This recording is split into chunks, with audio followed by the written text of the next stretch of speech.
On April 15, 1277, a Mamluk army stood victorious on the plains of Elbistan in Anatolia. Scattered across the battlefield lay the defeated forces of the Mongol Ilkhanate and their allies. At the center of that triumph stood Sultan Baybars, once a captive boy sold in a slave market, now one of the most formidable rulers of the medieval Islamic world.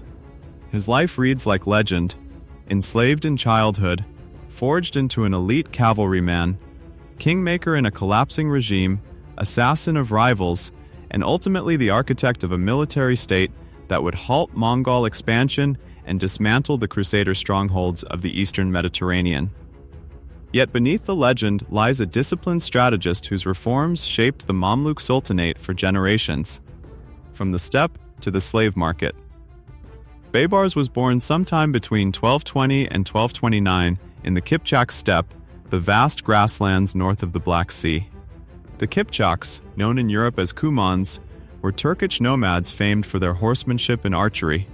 They often served as mercenaries in both Christian and Muslim armies. The Mongol invasions of the 1220s and 1230s shattered this world. Like many steppe families, Baybars' tribe fled westward toward Crimea seeking safety.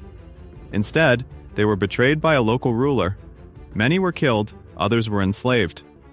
Among the captives was the young Baybars. Transported through Anatolia and eventually sold in the slave markets of Syria, he entered a system that was paradoxical by design. Mamluks were technically slaves, but they were purchased specifically to become elite soldiers. They received rigorous training in mounted combat, archery, and martial discipline. Upon completing their training, they were freed and enrolled as professional cavalrymen in the Sultan's army. Baybars reportedly had striking features: tall, strong, swarthy, with piercing blue eyes, one marked by a small white spot.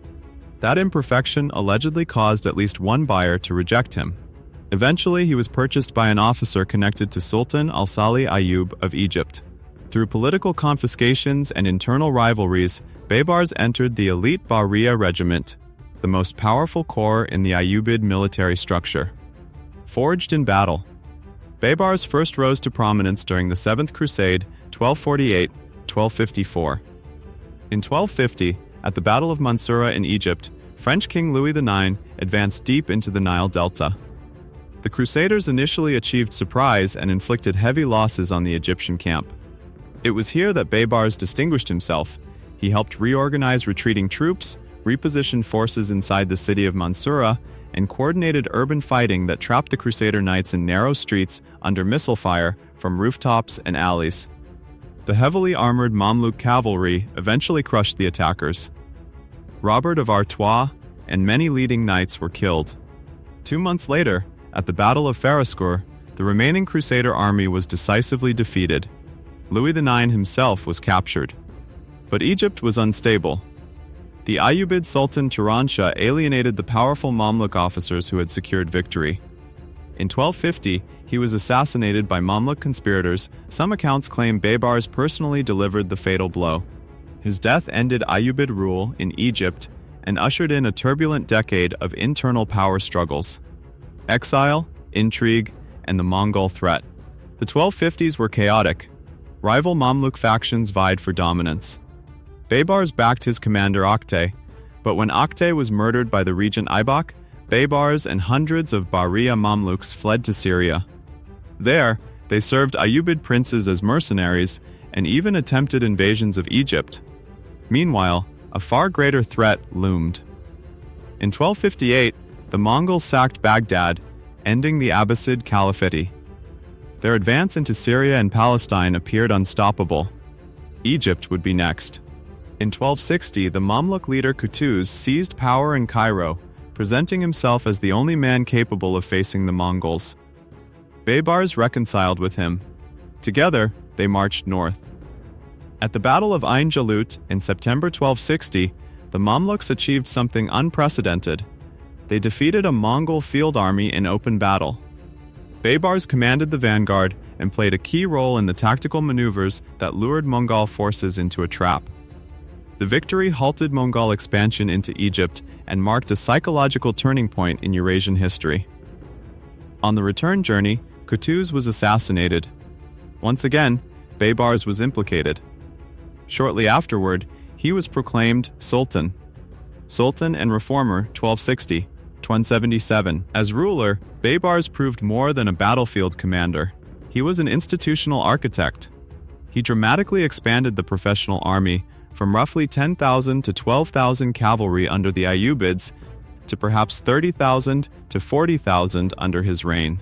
He reinforced the Ikta land grant system to finance troops, recruited tribal auxiliaries, Turkmen, Bedouin, Kurdish, and established an intelligence network that provided early warnings of Mongol movements. He conducted frequent military inspections, ensuring readiness and discipline. The Mamluk state became a permanent war machine, defensive against the Mongols and offensive against Crusader strongholds. Crushing the Crusader states.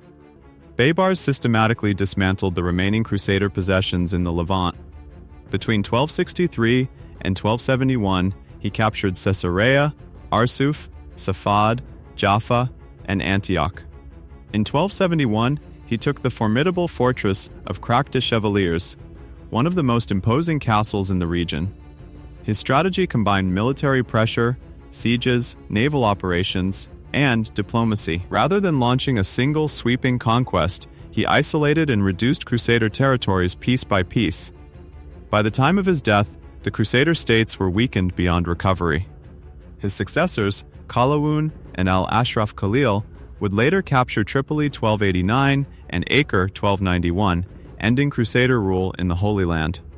The final campaign, Elbistan. In 1277, Baybars launched a bold campaign into Anatolia against Mongol-controlled territory. The Seljuk Sultanate of Rum had become a Mongol vassal state. At the Battle of Elbistan, Baybars faced a Mongol force reinforced by Georgian and Seljuk contingents. Both armies likely numbered between 10,000 and 15,000. The Mamluks prevailed decisively. Their disciplined heavy cavalry, superior armor, and effective mounted archery proved decisive. Thousands of Mongol and allied troops were killed, while Mamluk losses were comparatively light. Baybars briefly occupied Kayseri and had Qmiz struck in his name.